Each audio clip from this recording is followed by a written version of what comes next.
What's happening, sports fans? We got another great top recruit to talk to, Kyrasani Nelson from San Diego High School. She just recently signed to be a matador at Cal State Northridge. I look down because I've already messed up one mascot today, so I have to double check all the college mascots. Thank you so much for being on with us. Congratulations.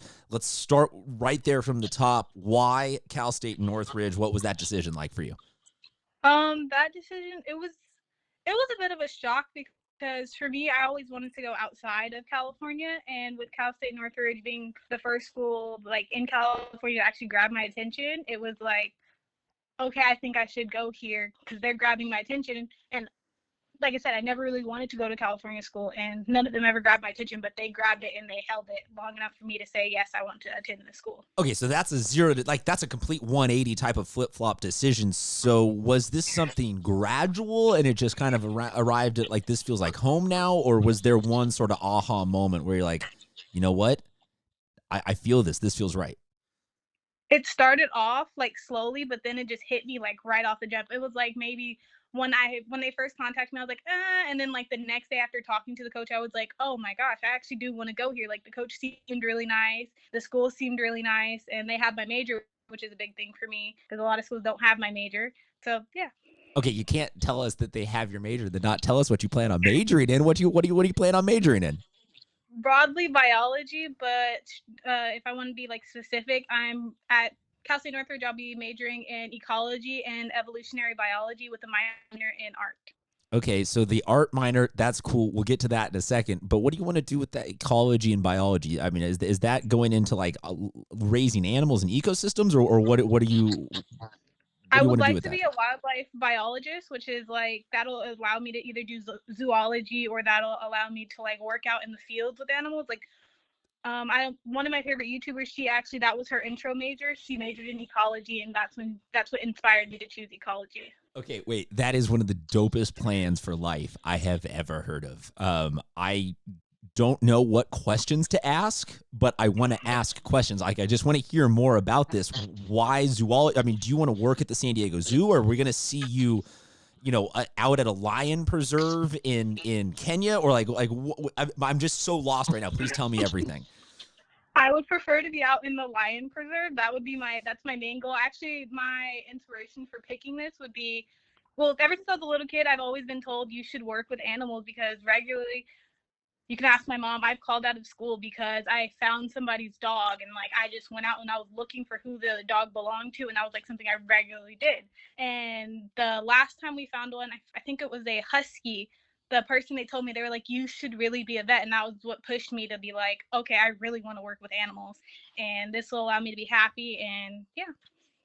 That sounds so incredibly awesome, and like you have like the coolest career path possible ahead of you. And I look forward to seeing you when you're done with all of your successes in track in college. I'd seen you on a YouTube channel, like up in a tree or something like that, looking out with binoculars, like pointing. And oh, there's the big one. We found the white rock. Oh, something sort of crazy like that. So I do want to ask though a little bit about just the student athlete part of all of this, because you obviously seem like you have academics and athletics both existing in this really nice balance. So maybe what's some guidance, tips, advice you'd give to younger kids, freshmen, eighth graders, whoever it is, in terms of how they can get to where you are? Focus on school. If you need to take that time off from your sport, take that time off. Don't think that your sport comes before your academics, because that time that you could be taking off from your academics may be what makes a coach not want you anymore, because a good athlete is somebody that's all around great. So that's from attitude to academics to sports to a family dynamic. That's everything. That's not just what they see on the court and what they see on the track and on the field. What event do you want to run in college? I'll be doing shot put, discus, and I should be learning how to do the hammer. Okay, so what are some of maybe the myths or misunderstandings, or what people just don't understand about the track side of track and field, or the field side of track and field? I apologize. For me, I would have to say my biggest one is regularly being told that I'm too small to be a thrower. I've actually been told by a lot of people, including my doctor, you're too small to be a thrower. You can't be a thrower. But I've been doing it for so long that it's like you can be any size as long as you have speed and technique. you'll do amazing. I've seen people that were bigger than me that didn't throw half as far as me, but because I have speed and technique, I could get it as far as other people that were bigger than me. Well, I was going to say, it becomes sort of a science experiment at that point of knowing just like, this is the perfect way that my body moves in order to get this disc going, instead of just using raw strength or something like that and just assuming that, oh, because that person is the size of a mountain, that they're going to be able to do it. So Exactly. what's the learning curve like on that, though? Is this something that you picked up a discus one day and you're just like, okay, this fits perfectly, I'm going to do this. This is now my thing. Or how did you get to this point? Kind of. When it came to, well, for shot put, that was it. I went through so many different events with track. I started off, my first few events where I did the 100, the 200, the hurdles, and high jump. And then I realized I'm not that good at running, so they dropped me down to throwing, which is shot put. So they were like, let's try to throw her in shot put. And I picked up a shot, and I loved it as much as I did it. And then for discus, that one was a bit of a, it took me a while to get used to it. I was scared. What's the fear? For me, my biggest fear was to like hit somebody and either hit somebody or throw the discus the wrong way, and it like went backwards, because I've actually seen somebody, he was throwing the discus, and this was my first time getting ready to throw. He was throwing it and somehow the disc went backwards, and I was standing there and I was just like, I don't know if I want to do this anymore. I looked at the coach, I was like, no. And it wasn't even my coach, it was a high school coach that I was working with, and I was just like, I don't think I want to do that. That scared me. And he like slowly got me back into my comfort zone. And yeah. That sounds like something that I would have done on accident if I was like around the track practice. I've been like, oh yeah, coach, I can totally, just slips comically, just knocks my teammate, knocks like our state champion one out. Like, oh my goodness, I can now picture that would have been my comical attempt at a track career. What's the, maybe this is an uneven comparison, but you know, in basketball, I'm sure one of the sweetest feelings is nailing that like swish three or that, whatever that perfect move is. What's that feeling for you in the track realm? Is there a perfect release? Is there a perfect, like, do you have that same kind of feeling in those events?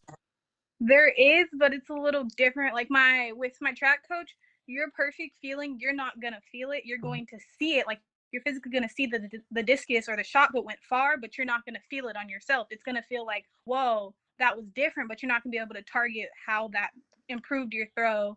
Like, some of my best throws, I didn't feel like I did anything different, but my coach said, you did perfect everything, and it went where it was supposed to go.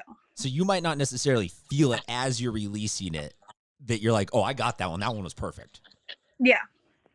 At least that's for me. For some people, I know that they can feel it, but for me personally, I can never feel when my throw is amazing. I can see it. Like, I can see, oh my gosh, that throw went so far.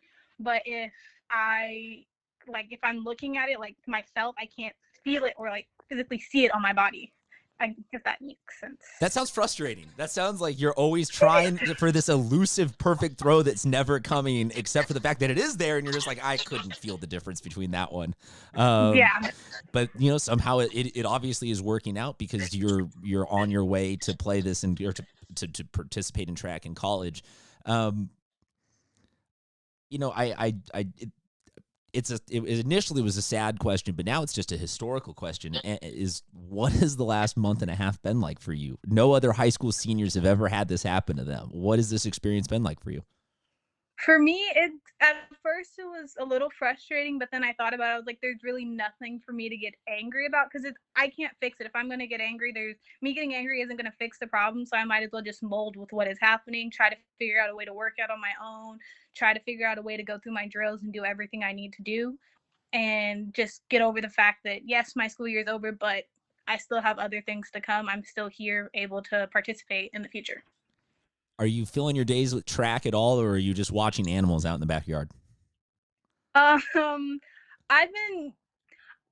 been watching my dog a lot, and I've been doing a lot of abs and legs. I haven't been able to find any way to do arms, but abs and legs I've been knocking out. Well, I was going to say, because we're talking to all sorts of people that are in that realm of like, oh yeah, I'm curling the milk cartons now, and oh, I'm doing this. So I was curious if maybe you're like, yeah, I've got like a grapefruit from the store, and I'll shot put large fruits or something like that, or if you're coming up with something creative, because I think that's where everyone's at right now, is they miss their sport and they need some sort of outlet for it.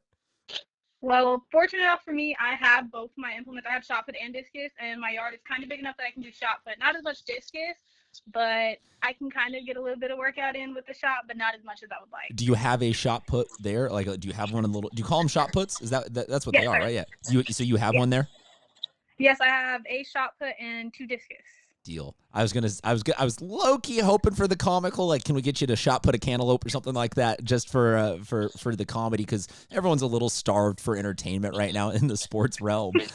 So maybe not getting there, but how about this? If we get truly, like, if this goes on for months and months and there are no more sports, can we come back to you for like a an Animal Planet style? You host our Instagram live and just watch animal videos or something like that. Definitely. Deal. All right. Well, we're going to hold you to that. And for now, we'll just say thank you, though, for being on with us. Thank you for representing the city of San Diego next year at the next level. You were one of the many top recruits and seniors that we send a giant salute to, and a digital round of applause hug, because we have to stay away from everybody. But we feel for all of you guys. And I know that San Diego, we're just talking to a couple of them right now, and there's so many more out there that need your positive well wishes. So thank you so much for being on with us. Thank you for representing San Diego. Everybody have a great day. Stay safe, stay indoors, stay healthy. We'll talk to you soon, sports fans.